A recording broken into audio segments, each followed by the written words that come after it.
পাম্পগুলোতে এখন কি অবস্থা দেখতে পাচ্ছেন, আর চাহিদা মতো গ্যাস কি মিলছে কিনা বা ক্রেতাদের কি মত সে বিষয়ে একটু জানাবেন।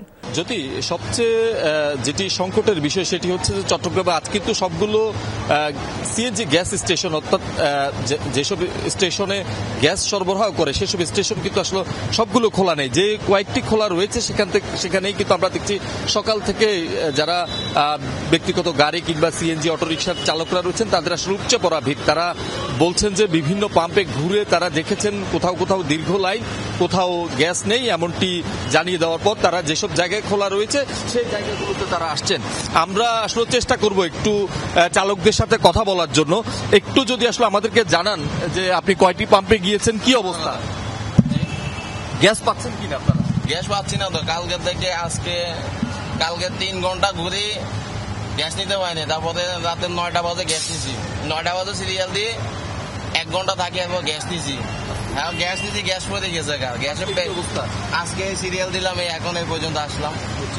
শুনছেন যে গতকাল থেকে যে সংকট আসলে শুরু হয়েছে সেটি এখনো পর্যন্ত অব্যাহত রয়েছে। একটু জানতে চাই কয়টা পাম্প ঘুরেছেন, কি অবস্থা?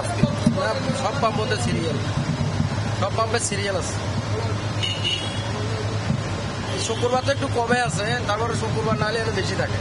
আসলে শুনছিলেন যে মহেশখালী যে এলএনজি টার্মিনাল সেখানে আসলে একটি যন্ত্রে আসলে কারিগরি ত্রুটি দেখা দেয় আসলে এই সংকটটি শুরু হয়েছে। এখানকার যারা পাম্প কর্তৃপক্ষ রয়েছে তারাও আসলে বলছেন যে তারা চেষ্টা করছেন যতটুকু তারা সরবরাহ পান ততটুকু দিয়েই আসলে এখানকার যারা চালকরা রয়েছেন তাদেরকে আসলে কিছুটা সন্তুষ্ট রাখার। তবে যেহেতু আজকে শুক্রবার সেক্ষেত্রে কিন্তু আসলে চাপ কিছুটা কম থাকলেও আমরা দেখছি ব্যক্তিগত গাড়ি, যাত্রীবাহী পরিবহন কিংবা অটো রিক্সা, সিএনজি এইসবের কিছুটা চাপ রয়েছে।